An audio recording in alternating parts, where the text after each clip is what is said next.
So this is the house next to the main street of Chisinau, but nobody can't get in here, except us. We got in! And we know this building has like a big history. Do you know anything about that? No. It needs to be taken care of. It would be awesome if random people walking in the street, they would know about this story. I can tell you an interesting story about this house is quite fate changing, I would say.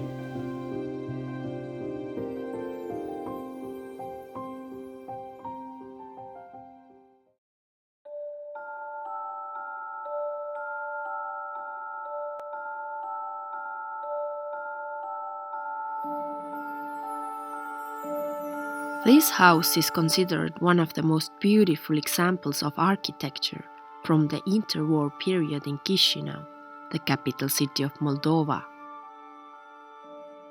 We boldly knocked on the door and discovered not only the amazing architecture, but something beyond. Nikita Kalashnikov moved into this house when he was a 6-year-old boy, and he has some stories to share.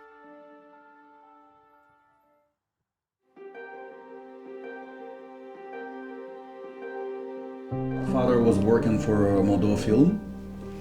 He had some sources to get these things. Now we call it an antique. In the Soviet time it was called a crap. So it was quite easy to exchange a quite crap for a modern, reliable table.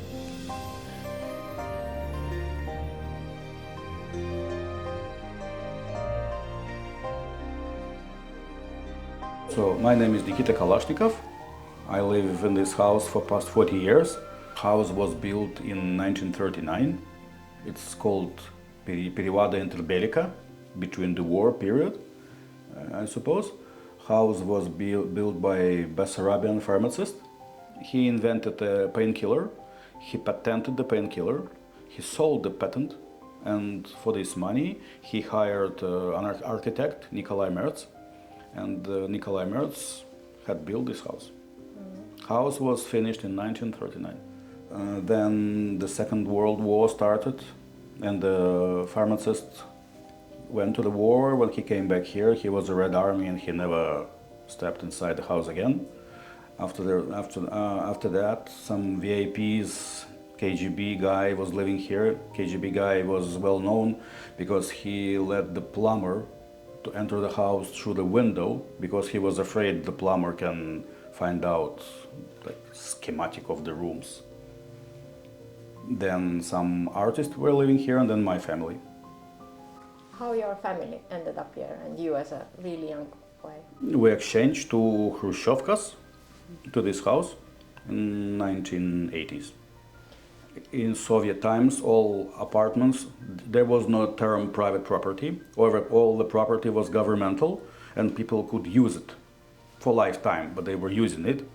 So you can exchange, but you cannot buy and or sell it. You can exchange and add some money, of course, but it still remained governmental property. So in that case, any object, big or small, it didn't really have a value, money value. Why did your parents change apartments for this house? I think because house was beautiful, and my father, he was director of the photography of Moldova Film, and my mom was an art critic, and she later established the first private art gallery in Moldova. So we are still in this office.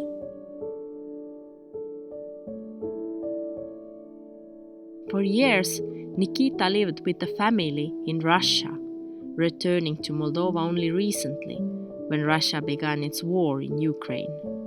I work with big festivals and rock bands, mostly. Russian and international rock bands. When the COVID started, there was no show.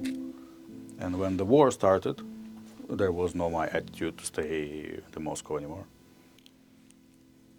Может, ты переведешь? Со мной так нельзя.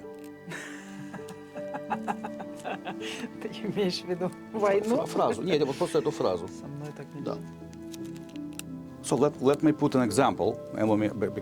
Like for instance, you walk on the street and suddenly some stranger comes and hugs you and you say, no, you cannot do it like this. You cannot behave yourself like this with me. It makes sense? So this is the message, this is the feeling I feel toward the Russian government. You cannot behave like this to me, so I quit. Too much totalitarianism. Like no freedom for me, so I didn't want to stay anymore.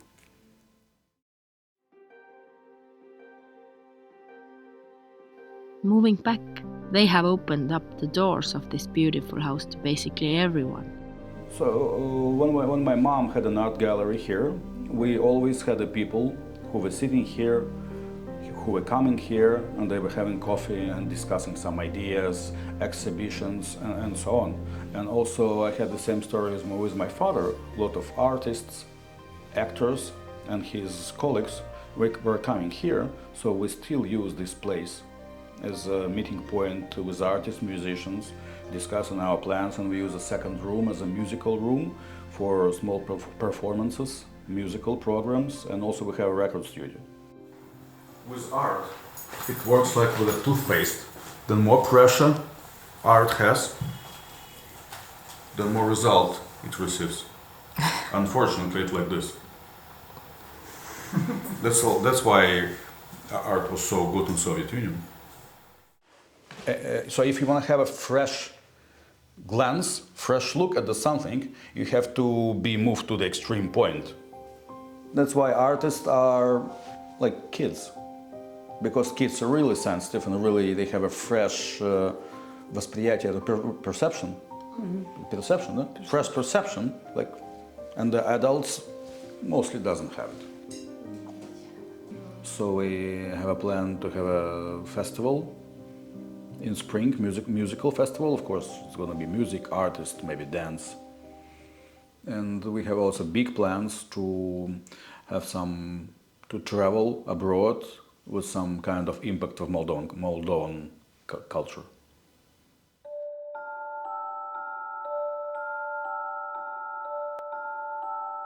So I think that the house is a fate changing, but fate changing is too loud words. It's like a magnet which influence to some kind of radiation or light waves, gravitation. So because when person gets here, you can do whatever you want, but house has his own vote. If you're trying to do something that doesn't fit here, it fails. And you have to combine what you want and what the house wants. Oh. So let's see what the house thinks about this video. Yeah. And I can tell you the story. We're going to be the proof of this. Once my friend brought here a young couple. And the boy said that we get in touch with that girl at some kind of website which is dedicated to old Chisinau. And we were for 1 year or for 2 years discussing the houses of the Chisinau. And one suddenly we decided to meet in person. And we agreed the date, we agreed the time, but we didn't agree the place. We said we must meet at our favorite house. They both came here, and then wife and a husband. Okay. So that's what I mean when I'm saying that the house can influence your fate.